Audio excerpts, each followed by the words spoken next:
So, unang-una, mag-ingat kayo sa mga tao sa paligid nyo, mga kapiksi.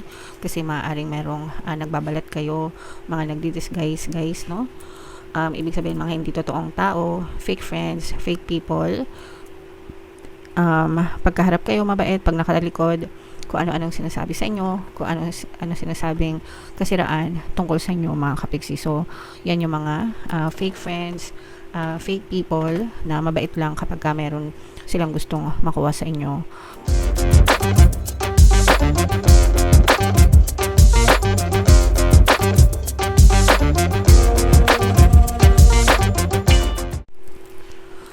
Hello guys, hello Virgo, welcome back to Pinay Pixie Tarot. Ang pamagat ng episode natin for tonight is messages from the universe para ngayong March to April para sa Virgo, Sun, Moon, Rising sign, and Venus. So, unahin natin tong deck na to guys. Ilatag natin muna isa-isa. By the way, sa mga naghahanap ng pampaswerte guys, meron tayong money shaker jars.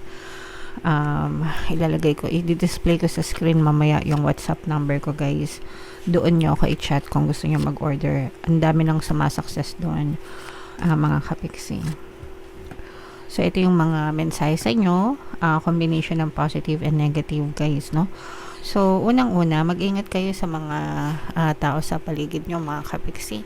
Kasi maaaring merong nagbabalat kayo, mga nagdi-disguise guys, no? Ibig sabihin, mga hindi totoong tao, fake friends, fake people. Pagkaharap kayo, mabait. Pag nakatalikod, kung ano-anong sinasabi sa inyo, kung ano sinasabing kasiraan tungkol sa inyo, mga kapiksi. So, yan yung mga fake friends, fake people na mabait lang kapag meron silang gustong makuha sa inyo. Pero kapag nakatalikod na kayo, sinasalbahe kayo. Guys, okay? So, mag-ingat kayo sa mga ganong uri, sa mga ganong klase ng tao, mga kapiksi. Alright? So, kailangan filter nyo. Huwag kayo basta-basta magtitiwala, mga kapiksi. And another message guys, ito naman, i-release nyo yung mga kailangan nyong i-release sa buhay, mga kapiksi, para mabigyan ng space din sa buhay nyo yung mga tamang tao, tamang bagay, tamang sitwasyon na deserve mo naman sa buhay mo. Okay? So, yung mga parang ano lang to guys, yung kagaya ng ina-explain ko sa inyo, parang cabinet lang, aparador, ganyan. Kung marami kayong mga damit, simula nung bata pa kayo, hanggang sa tumanda na kayo, tapos napuno yung cabinet nyo, di ba? Wala nang space, wala nang mapaglagyan ng mga bagong damit kasi hindi nyo pinapakawalan yung mga lumang damit. So, anong gagawin nyo? Kailangan nyo either ipamigay or whatever yung mga luma nyo, mga kapiksi, para magkaroon kayo ng space sa closet nyo para sa mga bagong damit na deserve nyo or nauuso, no? Okay. Yung iba hindi na kasya, yung iba hindi na wala na sa trend, 'di ba? So, ganun sa buhay natin. Yung mga wala nang hindi na swak sa buhay natin, yung mga hindi na nagse-serve ng purpose sa buhay natin, we have to learn to let them go, mga kapiksi, para mabigyan ng space yung mga tao, bagay, sitwasyon na deserve natin ma-experience, makasama sa buhay natin. Okay? Alright. And ito naman guys is you go with the flow, mga kapiksi. Just trust the universe, trust the divine. Mga kapiksi, have faith, especially kung nagdadasal kayo, you really have to have faith, no? And if you have faith, everything will always work out for you. Everything will always work out in your favor. Basta nagtiwala kayo, mga kapiksi. Alright? And ito naman guys, ito medyo mag-minor naman kayo, mga kapiksi. Huwag kayo basta-basta magpadala sa mga bugso ng damdamin nyo. Kapag naharap kayo sa isang sitwasyon na mainit, no? The best thing to do is to walk away and kumalma muna, no? Huwag kayong basta-basta magsasalita, magbibitaw ng mga salita na lalo na pag mainit yung mga ulo nyo or mainit yung sitwasyon, mga kapigsi, kailangan yung kumalma kasi parang ano yan, no? Ginagatungan yung apoy, lalong lalala, 'di ba? So, ganun. If ever man na maharap kayo sa mga ganong sitwasyon, you need to calm down. And kapag kalmado na kayo, tsaka nyo balikan yung sitwasyon and isettle ng maayos sa pakikipag-usap ng maayos, mga kapiksi. Okay?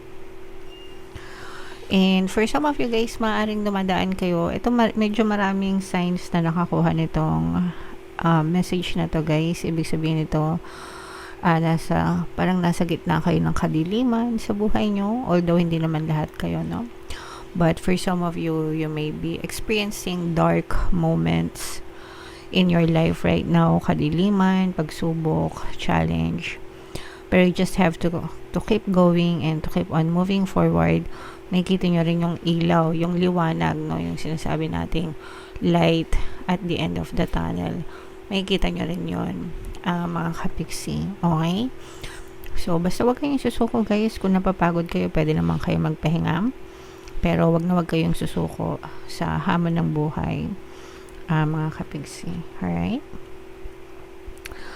And eto naman, guys, no, i-filter nyo rin yung mga influence na tinatanggap natin sa ating physical reality, no? So, yung influence naman, it's either ma-influence tayo positively or negatively ng mga napapanood natin, nababasa natin, nakikita natin, napapakinggan natin, mga kinakausap natin, di ba?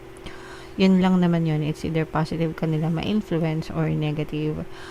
Syempre, guys, doon tayo palagi sa positive, and kung matagal na kayong viewers or subscriber dito sa ating YouTube and Facebook page, palagi ko kayong ginagabayan papunta sa positive. Although, syempre may mga negative readings, pero palagi natin hina-highlight yung positive palagi, guys, no? So, wag niyong hayaan na maapektuhan kayo negatively. Bagkos ay palagi niyong tingnan yung mga positive na pwede natin makita sa buhay natin, guys. Alright? Okay. So, yan yung mga mensahe para sa inyo, mga kapiksi, no? Bunot tayo ng additional message, guys.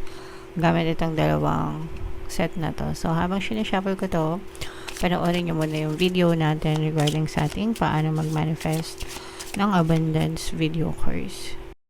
Kapiksi, sawa ka na ba sa mga struggles at hirap sa buhay mo? Masipag ka ba at masikap sa buhay ngunit hindi ka pa rin umaasenso? Ilang beses ka na bang nag-attempt mag-negosyo at mag-invest pero palagi ka pa rin nalulugi? Sa pagkakataon na ito ay maaaring may subconscious beliefs ka na nagiging balakid sa iyong pag-unlad at pagyaman. Introducing, paano mag-manifest ng abundance video course. Dito ay matututunan mong ma-overcome ang mga balakid mo para tuluyan ka ng umunlad, umasenso, sumagana, maging matagumpay, successful at maswerte sa iyong kabuhayan, pera, trabaho, negosyo, salapi at kaperahan ng bonggang-bongga.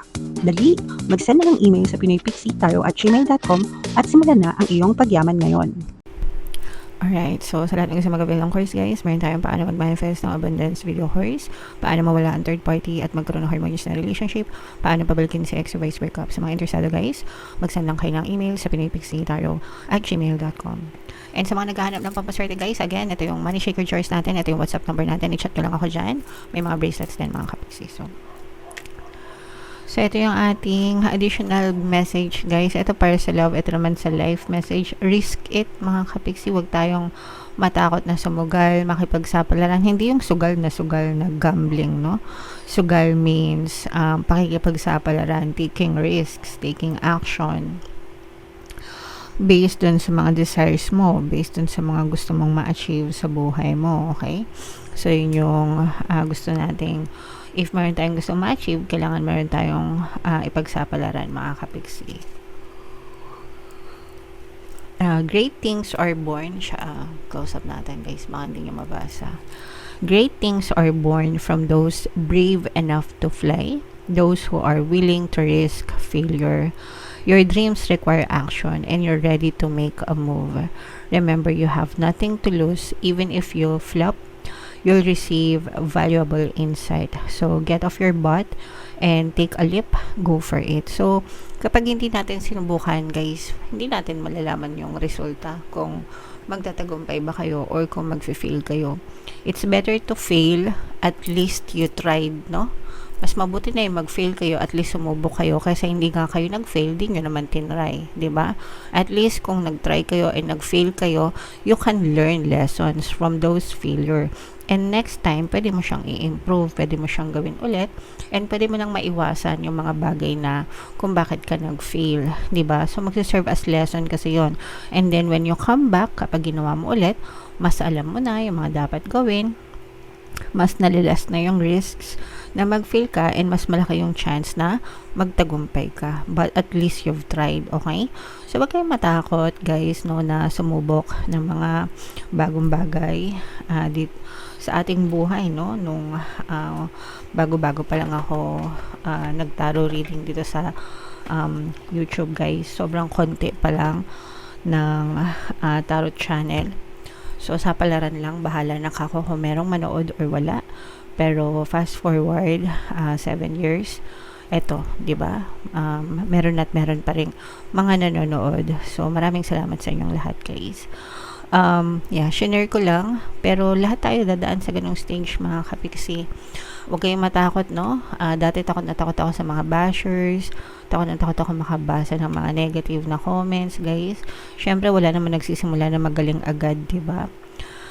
Pero, yung mga pambabash na yon, yung mga negative na yon, dinedma natin, and nag-focus lang tayo sa positivity, and nag-focus lang tayo sa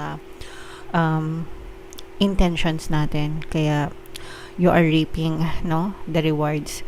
So, ganun din kayo, mga kapigsi, no? Talagang, kapag nagsikap kayo, and nag-push, no, aanihin at aanihin nyo yung resulta ng mga pagsisikap nyo. Okay? So, huwag kayong matakot sumugal.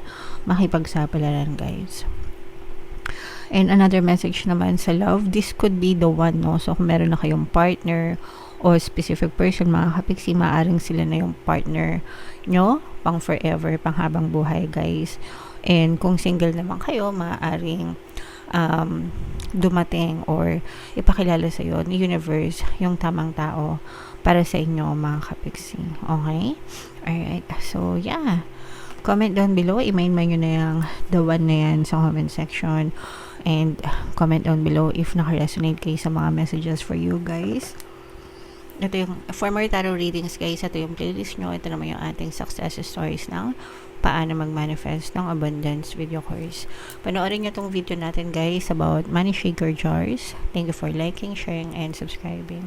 See you next time, guys. I love you all. Have a nice day. Bye-bye.